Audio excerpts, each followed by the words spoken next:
se trata de un periodo de cambio en este territorio que luego conocemos en la historia, en nuestros libros de historia, como la Nueva España. En realidad el título Reformas Borbónicas, que generalmente se refiere a los años que van más o menos de mediados del siglo XVIII, me refiero a los años 1700, hasta la abdicación de los monarcas españoles, es decir, 1808, en realidad es un periodo muy corto. En realidad las reformas borbónicas las tenemos que señalar, las tenemos que enmarcar en un periodo que va desde el ascenso de la dinastía borbónica al trono español, esto es, a partir de principios del siglo XVIII, más o menos 1700, 1710, 1720, dependiendo de dónde nos queramos situar, y que marcan la llegada del nieto de Luis XIV, rey de Francia, de la dinastía de los Borbones, el duque de Anjou, que después de la guerra de sucesión entre España, Francia y el reino austriaco, asciende al trono de España el nieto de Luis XIV, ya lo señalé, que adopta el título de rey de España, Felipe V. Felipe V de Borbón es el primero de los reyes borbónicos. Felipe V es un hombre típico de la Ilustración, es decir, es un hombre que aprendió que el mundo, el gobierno, la sociedad, si se puede ver en términos muy amplios, se dicta, se gobierna con los principios de la razón, ya no tanto con los principios del dogma católico. Las cosas suceden porque hay una razón detrás de ellas y no porque así dice Dios que tienen que ser. Un poquito eso es como, digamos, la visión más general de esta forma de pensar ilustrada. Felipe V tiene varios hijos. El primero de ellos reinó a la muerte de Felipe, duró poco tiempo. Luego vino otro de sus hijos, Fernando VI, que también duró poco tiempo, pero que empezaron una serie de reformas de carácter ilustrado a principios del siglo XVIII. En 1758 asciende el tercero de los hijos de Felipe V, que adopta el título de Carlos III, monarca de España. Carlos III es un hombre netamente ilustrado. Carlos III gobernará entre 1758 y 1788, 30 años. Le sucederá al trono su hijo, Carlos, que adopta el nombre de Carlos IV, y que gobernará hasta 1808, cuando abdica a instancias, a órdenes de Napoleón Bonaparte, que había invadido España. Todos estos años, todo este siglo XVIII, es el siglo que se le conoce como el siglo de las reformas borbónicas. Tienen que ver con lo que en 1810 posteriormente se llama la Guerra de Independencia, pero tienen que ver porque van generando una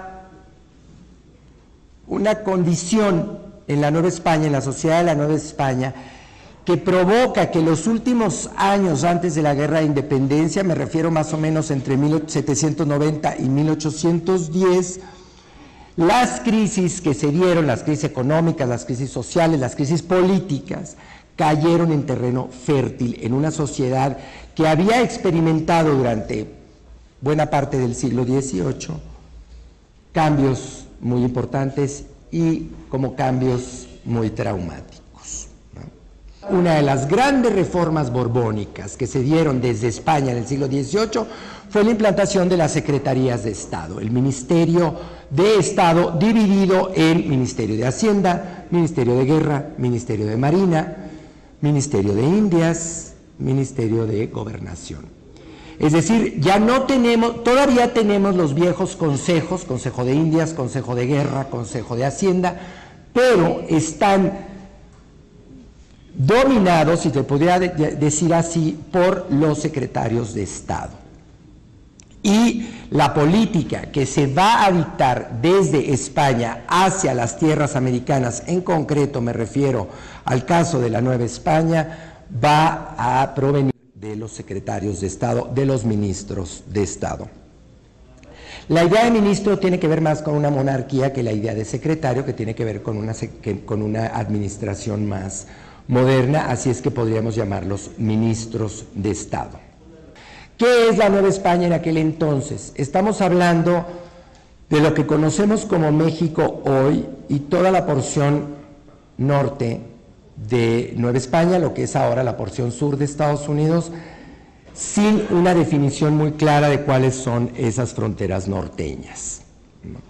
En este periodo, me refiero de nuevo a 1758-1788, tenemos problemas, tiene la Nueva España graves problemas en términos de política exterior, en concreto la Guerra de los 7 Años. Una guerra que se da entre 1756 y 1763, más o menos, y que se lidia entre Inglaterra y otros países europeos, y que en el ámbito americano tiene que ver con lo que sucede entre Francia e Inglaterra y España aliada a Francia, pero en el norte del continente, en concreto en la zona de lo que es ahora Estados Unidos y Canadá. El resultado de la Guerra de los 7 Años, que en América se llamó, en la historiografía norteamericana lo llaman la Guerra Franco-India. Al final de la Guerra de los 3 Años, Inglaterra ocupa el puerto de La Habana, ocupa el puerto de Manila. España ayuda a Francia. Francia pierde, lo estoy diciendo de manera muy esquemática, y en compensación España recibe la porción de lo que se conoce como la Luisiana. Esto es el sur profundo de los Estados Unidos, y pierde la Florida. Se presenta luego entonces una situación geopolítica muy complicada para España. Inglaterra se manifiesta muy a favor de ocupar tierras, ocupar posesiones españolas. Esto quiere decir que España se ve y se siente vulnerable. Tiene fronteras muy descuidadas, en concreto la frontera con las 13 colonias norteamericanas, esto en 1763, después del Tratado de París, que es con el que da finales la Guerra de los 7 Años. Tiene muy desprotegida toda la zona norte de la Nueva España, lo que son ahora los estados más o menos de Texas, Arizona, Nuevo México y California, hasta muy muy al norte, casi hasta Canadá, hasta lo que es ahora Canadá. Y se hace, por lo tanto, necesario tomar medidas para defender esta porción y para defender el Caribe. Inglaterra ocupa el puerto de La Habana, lo cual hace muy vulnerable a la Nueva España. Cuba es, como decían la gente en aquella época, Cuba es el antemural de Nueva España. Es necesario proteger Cuba y las posesiones del Caribe para evitar que el enemigo, en concreto en este caso, luego será Francia, pero en este caso el enemigo, Inglaterra, llegue a las costas de Nueva España y acceda a la riqueza de Nueva España, que son los metales preciosos, ¿no? Quinto tiene varios hijos.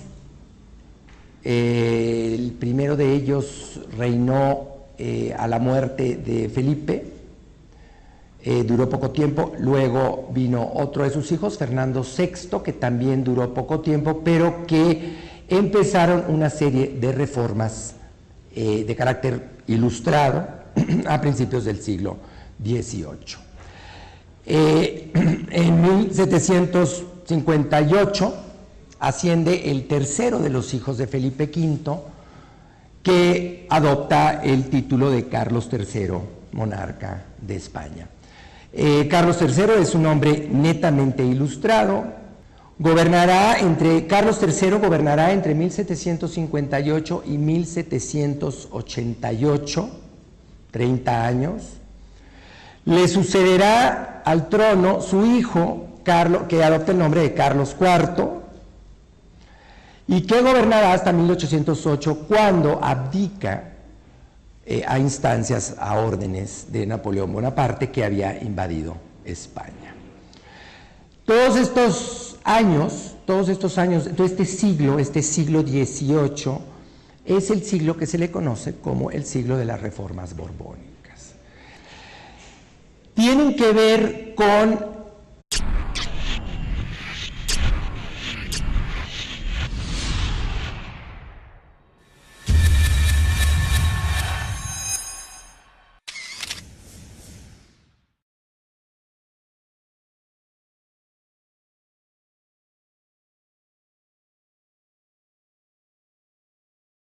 se trata de un periodo de cambio en este territorio que luego conocemos en la historia, en nuestros libros de historia, como la Nueva España. En realidad el título Reformas Borbónicas, que generalmente se refiere a los años que van más o menos de mediados del siglo XVIII, me refiero a los años 1700, hasta la abdicación de los monarcas españoles, es decir, 1808, en realidad es un periodo muy corto. En realidad las reformas borbónicas las tenemos que señalar, las tenemos que enmarcar en un periodo que va desde el ascenso de la dinastía borbónica al trono español, esto es, a partir de principios del siglo XVIII, más o menos 1700, 1710, 1720, dependiendo de dónde nos queramos situar. Lo que en 1810 posteriormente se llama la Guerra de Independencia, pero tienen que ver porque van generando una condición en la Nueva España, en la sociedad de la Nueva España, que provoca que los últimos años antes de la Guerra de Independencia, me refiero más o menos entre 1790 y 1810, las crisis que se dieron, las crisis económicas, las crisis sociales, las crisis políticas, cayeron en terreno fértil en una sociedad que había experimentado durante buena parte del siglo XVIII cambios muy importantes y como cambios muy traumáticos, ¿no? Una de las grandes reformas borbónicas que se dieron desde España en el siglo XVIII fue la implantación de las secretarías de Estado, el Ministerio de Estado dividido en Ministerio de Hacienda, Ministerio de Guerra, Ministerio de Marina, Ministerio de Indias, Ministerio de Gobernación. Es decir, ya no tenemos, todavía tenemos los viejos consejos, Consejo de Indias, Consejo de Guerra, Consejo de Hacienda, pero están dominados, si te podría decir así, por los secretarios de Estado. Y la política que se va a dictar desde España hacia las tierras americanas, en concreto me refiero al caso de la Nueva España, va a provenir de los secretarios de Estado, de los ministros de Estado. La idea de ministro tiene que ver más con una monarquía que la idea de secretario, que tiene que ver con una administración más moderna, así es que podríamos llamarlos ministros de Estado. ¿Qué es la Nueva España en aquel entonces? Estamos hablando de lo que conocemos como México hoy y toda la porción norte de Nueva España, lo que es ahora la porción sur de Estados Unidos, sin una definición muy clara de cuáles son esas fronteras norteñas. En este periodo, me refiero de nuevo a 1758-1788, tenemos problemas, tiene la Nueva España graves problemas en términos de política exterior, en concreto la Guerra de los 7 Años. Una guerra que se da entre 1756 y 1763 más o menos, y que se lidia entre Inglaterra y otros países europeos, y que en el ámbito americano tiene que ver con lo que sucede entre Francia e Inglaterra y España aliada a Francia, pero en el norte del continente, y que marcan la llegada del nieto de Luis XIV, rey de Francia, de la dinastía de los Borbones, el duque de Anjou, que después de la guerra de sucesión entre España, Francia y el reino austriaco, asciende al trono de España el nieto de Luis XIV, ya lo señalé, que adopta el título de rey de España, Felipe V. Felipe V de Borbón es el primero de los reyes borbónicos. Felipe V es un hombre típico de la Ilustración, es decir, es un hombre que aprendió que el mundo, el gobierno, la sociedad, se puede ver en términos muy amplios, se dicta, se gobierna con los principios de la razón, ya no tanto con los principios del dogma católico. Las cosas suceden porque hay una razón detrás de ellas y no porque así dice Dios que tienen que ser. Un poquito eso es como, digamos, la visión más general de esta forma de pensar ilustrada. Felipe